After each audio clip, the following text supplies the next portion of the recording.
నమస్తే, welcome to our channel. నేను మీ సిరి. ప్రస్తుతం మనతో పాటు ఉన్నారు ప్రముఖ ఆధ్యాత్మికవేత్త, వాస్తు జ్యోతిష్య పండితులు శ్రీ లలితాదేవి ఉపాసకులు నానాజీ పట్నాయక్ గారు. గురుగారితో మాట్లాడదాం. గురుగారు నమస్కారం.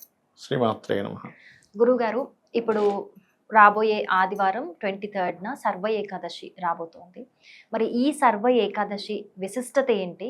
ఇంకొకటి, అప్పుల బాధలు ఉన్నా, లేకపోతే వివాహం ఆలస్యమైనా, లేకపోతే ఇతరత్ర ఏ సమస్యలతో బాధపడుతున్న వారైనా ఈ సర్వ ఏకాదశి రోజున ఎలాంటి పరిహారాలు చేస్తే వాళ్ళకి కలిసి వస్తుందంటారు? తప్పకుండా అమ్మా. ఆదివారం రోజు వచ్చేటువంటి ఏకాదశి ఆరోగ్యప్రదము అని చెప్తూ ఉంటారు. ఒక్కొక్క వారానికి ఒక్కొక్క ఫలితం ఉంటుంది. ఇప్పుడు ఆదివారం చేసేవారు ఏకాదశి ఎప్పుడైనా ఆరోగ్యప్రదం, సోమవారం వచ్చింది ఏకాదశి ఎప్పుడైనా మానసిక ప్రశాంతత ఇస్తుంది, మంగళవారం రోజు ఏకాదశి వచ్చింది ఆ రోజు మీరు పాటించారనుకోండి గొడవలు తగ్గుతాయి.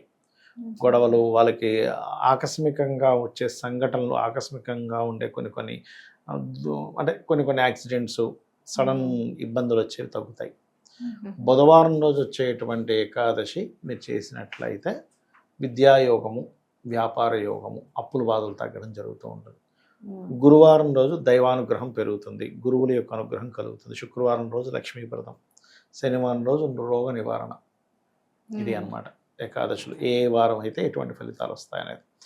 అయితే సర్వ ఏకాదశి ఎవరైతే పాటిస్తారో, ప్రధానంగా ఆదివారం వచ్చింది కాబట్టి ఆ రోజు సూర్య ఉపాసనతో సహా కనుక చేసినట్లయితే మరింత ఆరోగ్యప్రదం.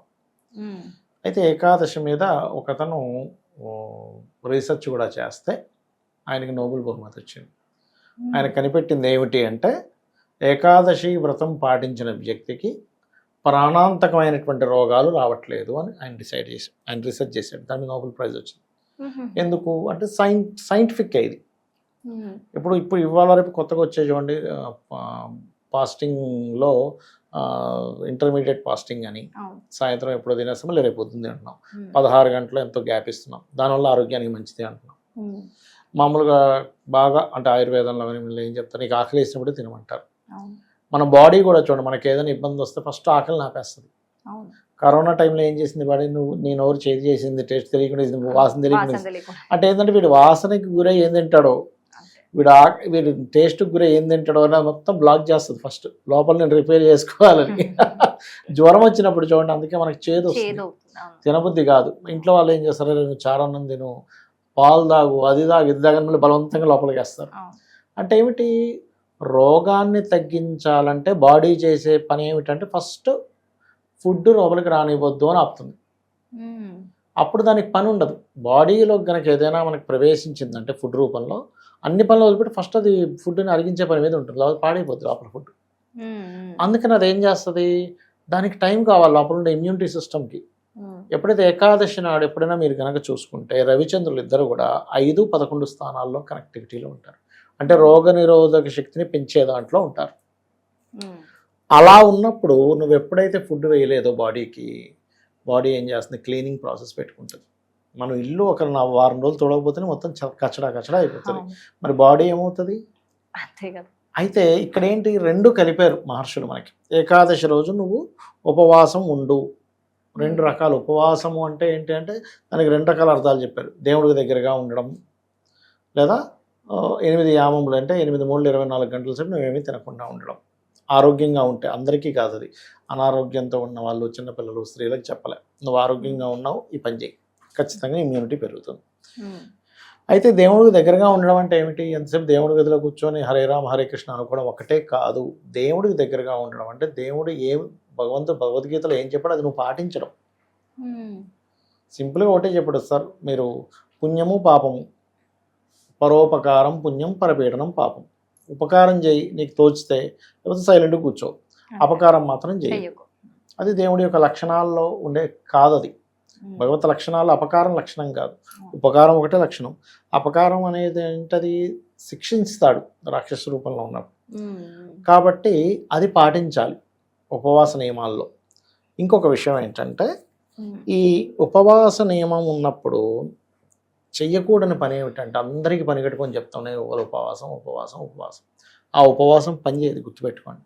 సైలెంట్గా చేసుకోండి. అందరికీ ఫోన్ చేస్తుందిరా, ఇవాళ నేను ఉపవాసం కదా, ఏం తింటలేను, అంటే మీ మైండ్ ఎంతసేపు కూడా ఏం తినట్లేదు తినట్లేదు తినట్లేదు తినట్లేదు గొప్పగా అందరికీ చెప్పుకోవడానికి వెళ్ళిపోతుంది, కానీ అక్కడ భక్తి ఎక్కడుంది?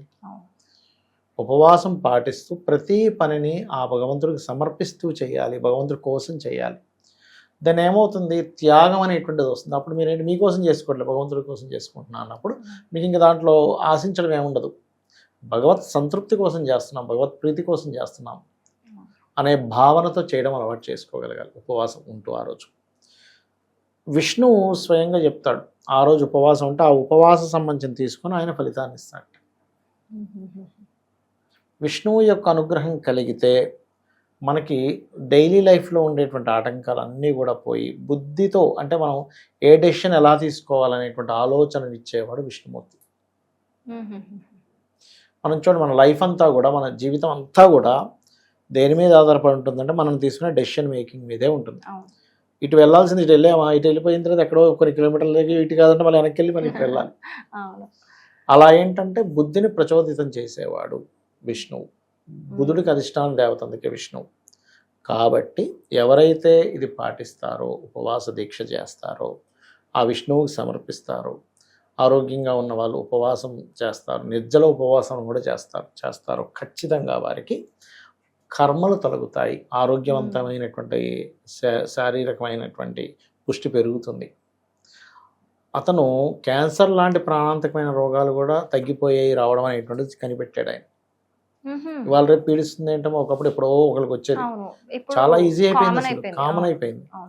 అంటే బాడీ సెల్స్లో క్యాన్సర్ సెల్స్ పెరగడానికి తగ్గిపోతుంది ఏకాదశి ఉపవాసం కనుక పాటించగలిగితే. అంటే ఇది ఇటు ఆధ్యాత్మికం ఇటు సైంటిఫిక్ రెండు కలయిక ఉంది ఇందులో. ఎందుకంటే ఆయన ఊరికనే మరి ఎంత రీసెర్చ్ చేస్తే నోబెల్ బహుమతి వస్తుంది, ఆషామాషి ఆ నోబెల్ బహుమతి రావాలంటే.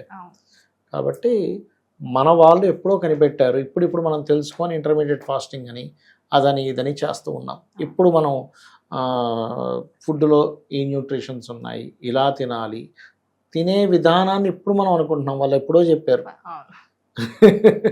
నైట్ ఇప్పుడు తెలుసుకుంటున్నారు, చీకటి పడ్డ తర్వాత తినొద్దు, చీకటికి ముందే తినాలి, డైట్ అని పెట్టుకుంటున్నారు, దానికి పేరు పెట్టుకుంటున్నాం, డైట్ అని పెట్టుకుంటున్నాం, ఎప్పటి నుంచో ఉంది. ఒకప్పుడు ఏమనేవారు, లేదు ఒకప్పుడు దీపాలు లేవు కదా, చీకటిలో కనబడదు కాబట్టి చీకటి ముందు తినేమని అనేవారు. అది అసలు కారణం అది కానే కాదు. అది ఒక కారణం అయ్యుండొచ్చు, కానీ ఏంటంటే సూర్యుడు ఉన్నప్పుడే తినాలి, సూర్యుడు అస్తమించిన తర్వాత తినేటువంటిది ఉండేది కాదు. మా తాతగారు ఉండేవారు, మా మదర్ వాళ్ళ ఫాదర్, ఆయన సూర్య ఉపాసకులు, ఆయన మంచి మంత్రవేత్త, జ్యోతిశాస్త్రంలో మంచిది ఆయన. అతను సూర్య ఉపాసకులు. ఆయన సూర్యుడు కనుక 10 రోజులు ముసురుబట్టి కనపడ 10 రోజులు తినేవాడు కదా ఆయన. సూర్యుడు కనిపిస్తేనే నమస్కారం చేసుకుని తినాలి, లేకపోతే తినడమే చేసేవాడు కదా ఆయన. ఆయన సిద్ధాంతం ఏంటంటే సూర్యుడు మబ్బుల చాటును నిలిపడం, మన డైజెషన్ సిస్టమ్కి సూర్య భగవానుడికి సంబంధం ఉంటుంది. డైజెషన్ ఏదైతే ఉంటుందో ఆ సూర్యుడు కనబడినప్పుడు తినేటువంటి పదార్థం మన ఒంటికి పట్టదు, మన ఒంటికి సరైనది కాదు అనేటువంటిది ఆయన భావన. అలా గొప్ప సిద్ధాంతం గురుగారు, బాగా ఎక్స్ప్లెయిన్ చేశారు. Thank you so much. శ్రీమాత్రే నమః.